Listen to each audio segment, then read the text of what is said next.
E aí galera, tudo bem com vocês? Bem-vindos a mais um vídeo do Science Dudes. Meu nome é Felipe Aníbal. Se vocês já viram outro vídeo do canal, você sabe mais ou menos porque eu tô aqui, né? Eu vim trazer mais um vídeo pra vocês. E aqui no canal eu vim falar mais sobre três coisas: matemática, física e química, que são assuntos que eu gosto um pouco mais, né? Mas de vez em quando eu vou tentar trazer alguns assuntos diferentes, algumas coisas pra inovar, digamos assim. Sair um pouco do comum, sabe? E hoje é um dos dias que eu quero fazer isso. Eu pensei muito no que eu ia trazer no vídeo de hoje, e depois de muito refletir, eu lembrei de um vídeo que eu recebi que falava justamente sobre coronavírus, que é um tema bem atual. E o vídeo era uma simulação mostrando a expansão, a disseminação de uma doença na determinada população. As pessoas nessa população eram representadas por bolinhas que iam se mexendo pela tela, e toda vez que elas colidiam, elas podiam transmitir a doença de umas para as outras, né? Se elas estivessem doentes, elas iam passando a doença adiante. E eu fui pensar sobre a simulação e descobri que ela foi feita pelo Washington Post, que é um jornal americano muito conhecido. Só que eu achei muito legal a simulação. Mas só uma coisa que eu não gostei muito, que eu não podia mudar as condições iniciais. Então, por exemplo, vamos supor que começasse com 100 pessoas na simulação. Eu não podia alterar isso, eu não podia alterar para 300 pessoas, por exemplo. Ou sempre começava com uma pessoa infectada, eu não podia alterar para 3 pessoas infectadas. E eu queria saber qual seria o efeito dessas alterações no final, né, na expansão da doença. Então eu pensei sobre isso e eu raciocinei que talvez eu conseguisse fazer uma simulação parecida com essa. Então eu pesquisei bastante, passei um tempão pensando em como fazer isso, de fato, arquitetando uma forma de fazer isso. E no final eu consegui fazer uma simulação mais ou menos parecida com a do Washington Post, com a diferença de que agora você pode mudar os controles. Então você pode botar mais pessoas infectadas, você pode botar mais pessoas em quarentena ou menos pessoas em quarentena, e depois testar qual é o efeito disso, né? Analisar qual é o efeito disso. E é por isso que eu resolvi fazer esse vídeo. Eu queria compartilhar com vocês essa experiência, né, essas conclusões que eu tirei, e eu queria convidar vocês também a testarem a simulação e tirarem suas próprias conclusões. Então, antes de tudo, vamos explicar como é que funciona essa simulação. Deixa eu explicar um pouquinho da mecânica disso. Bom, a simulação, como eu falei, ela tem bolinhas que representam as pessoas, e essas bolinhas elas podem ser de três cores: roxas, rosas e azuis. Se as pessoas estiverem saudáveis, as bolinhas são roxas. Se as pessoas estiverem doentes, elas são representadas por bolinhas rosas, e as bolinhas azuis representam pessoas que estão imunes, que já tiveram a doença e agora se recuperaram. Então elas não podem mais transmitir a doença e nem podem mais ficar doentes, né? Porque elas já ficaram imunes. E vamos lá, então essa é a parte da simulação em si. Do lado direito da simulação, a gente tem alguns controles, que são a quantidade de pessoas, a quantidade total de pessoas na simulação, a quantidade de pessoas infectadas, que a gente vai começar, né? E por fim, a quantidade de pessoas em quarentena. E a quarentena nessa simulação do Washington Post, ela é representada por pessoas ficando paradas. Porque se você está parado, você não está saindo de casa, né? A ideia mais ou menos é essa. E a gente vai ver que ficar em casa, ficar em quarentena é uma das melhores formas de impedir a expansão da doença, tá? E por fim, a gente tem o gráfico na parte de baixo, na direita, que mostra a quantidade de pessoas infectadas, saudáveis e imunes ao longo do tempo, tá? E eu usei as mesmas cores no gráfico e na simulação. Então, as bolinhas azuis, de novo, são as pessoas saudáveis, as roxas são os doentes, e as azuis são as pessoas que já se recuperaram da doença. Tiveram doença e se recuperaram, né? Então, vamos lá. Agora que a gente já sabe mais ou menos como é que funciona a simulação, vamos tentar fazer algumas das simulações, rodar a simulação algumas vezes e testar alguns fatores diferentes, certo? Primeiro de tudo, vamos testar a simulação sem nenhuma quarentena. Vamos botar 300 pessoas na simulação, circulando livremente e ver como é que a doença vai se expandir. Bom, se a gente testar dessa forma, com todo mundo andando livremente, a gente consegue ver que a curva da expansão da doença é muito acentuada. A gente pode ver que a doença se expande em um tempo muito curto. Então a gente pode ver no gráfico uma curva de fato muito acentuada. Muitas pessoas ficando doentes ao mesmo tempo e num curto espaço de tempo. E é isso que a galera chama de uma curva exponencial. É quando a doença se espalha muito rapidamente e alcança quase toda a população. Se vocês olharem no gráfico, quase todo mundo fica doente ao mesmo tempo. E por que isso é um problema tão grande? Isso é um problema muito grande porque a gente não tem como lidar com isso. A gente não tem recursos suficientes. O sistema de saúde não tem recursos suficientes para lidar com tantas pessoas doentes ao mesmo tempo. Então, o que as pessoas falam que a gente tem que fazer nessa situação é tentar achatar a curva. E uma das melhores formas de achatar a curva é justamente através da quarentena, que é o que a gente está tentando fazer nesse exato momento. Mas será que a quarentena é realmente eficiente? Bom, essa simulação ela mostra um pouquinho sobre o funcionamento da quarentena, né? Então vamos tentar fazer o seguinte: vamos botar 75% da população em quarentena e ver como é que vai ficar a curva nesse caso, como é que a doença vai se espalhar nesse caso, certo? Então 75% da população em quarentena.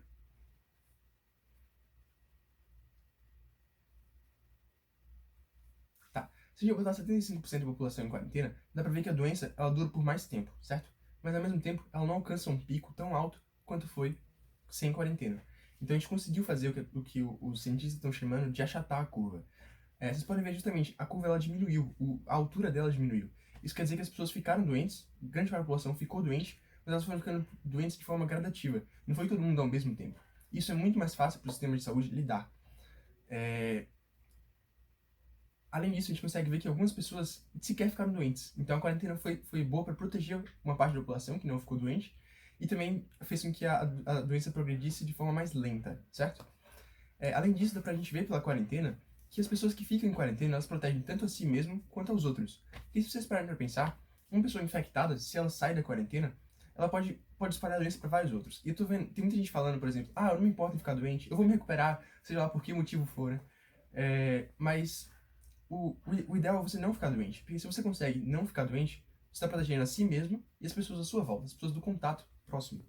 Então, ficar em quarentena, se você puder, é claro, é um ato que ajuda todo mundo, certo? Mas e se a gente diminuísse a quantidade de pessoas em quarentena? Se em vez de 75% da população em quarentena, a gente botasse só 50%, só metade da população em quarentena? Será que ela tem a mesma eficácia? Vamos tentar fazer isso. Tá, se a gente botar 50% da população em quarentena, a gente consegue ver que a curva diminuiu em relação à primeira de todas, né? Então é melhor do que nada, de fato. Mas, ao mesmo tempo, a gente consegue ver que a mudança não é proporcional.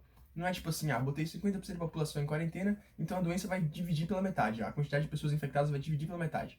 Não é bem assim que funciona. A gente pode ver que a curva continua sendo alta, mas é um pouco menor do que a original, né?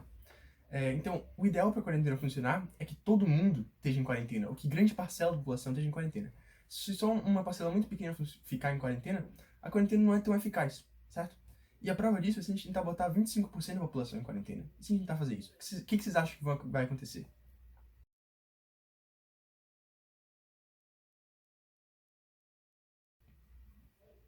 Tá, se a gente rodar a simulação com só 25% da população em quarentena, a gente consegue ver que a curva é muito alta. É muito parecida com a primeira curva de todas, com todo mundo andando livremente. Então, botar só 25% da população em quarentena não é tão eficaz quanto botar 75% ou quanto botar 50%. E a conclusão que a gente tira disso é que qualquer pessoa, ou melhor, toda pessoa em quarentena conta. Toda pessoa em quarentena é importante. Então, se você pode ficar em quarentena, por favor, fique. Porque isso vai fazer a diferença para todo mundo, certo? E aqui eu acho importante te ter algumas ressalvas, tá? Primeiro de tudo, a gente tem que entender que não dá para todo mundo ficar em quarentena. Tem gente que realmente não tem condição de fazer isso. Mas se você tem condição, você deveria realmente considerar ficar em quarentena, porque você está ajudando todo mundo, certo? É um ato de compaixão. Ficar em quarentena é um ato de compaixão, certo? Segunda coisa, eu queria fazer uma ressalva em relação a essa simulação em si, tá bom? O objetivo disso aqui é fazer uma coisa didática, uma explicação didática, tá? Existem vários outros aspectos que envolvem a doença que não é tão simples assim, certo? Existem aspectos sociais, econômicos e políticos que são bem diferentes disso aqui que a gente tá vendo na simulação, tá? Mas, então o objetivo é didático, certo? Mas mesmo assim dá pra gente ter uma ideia da importância, né? De ficar em casa, de ficar em quarentena. E até de outras formas de evitar a expansão da doença, certo? Eu vi 3 materiais que me ajudaram muito na construção desse projeto, que foram, primeiro, a simulação do Washington Post, que foi justamente a inspiração para tudo isso, né? Foi daí que começou esse vídeo. Segundo, um canal no YouTube chamado The Coding Train, que é um canal sobre programação, que me ajudou a saber como programar essa simulação, então eu recomendo que vocês dêem uma olhada, se vocês gostam dessa parte de programação. E por fim, um outro canal que é de matemática, chamado 3 Blue, 1 Brown. E o dono desse canal, ele faz um vídeo muito legal justamente sobre as simulações, e ele tem alguns tipos de simulações que são bem diferentes desse, mas que também são muito interessantes e mostram outros aspectos da doença, o que eu acho que vale a pena também se dar uma olhada, tô deixando tudo isso na descrição do vídeo. E por fim, se você gosta de programação e quer saber como é que eu fiz qual foi o processo de montagem exatamente da simulação, como é que eu programei isso, deixa nos comentários se eu posso, quem sabe, fazer um vídeo sobre isso no futuro. Mas independente disso, eu quero que você teste a simulação, quero que você tente e me diga quais foram os resultados, o que você achou, quais foram as conclusões que você conseguiu tirar. E se possível, coloque aí nos comentários, tá bom? Então é isso, galera. Muito obrigado. E se inscrevam, por favor, deixem o like. E se possível, fiquem em quarentena, tá bom? Fiquem em casa.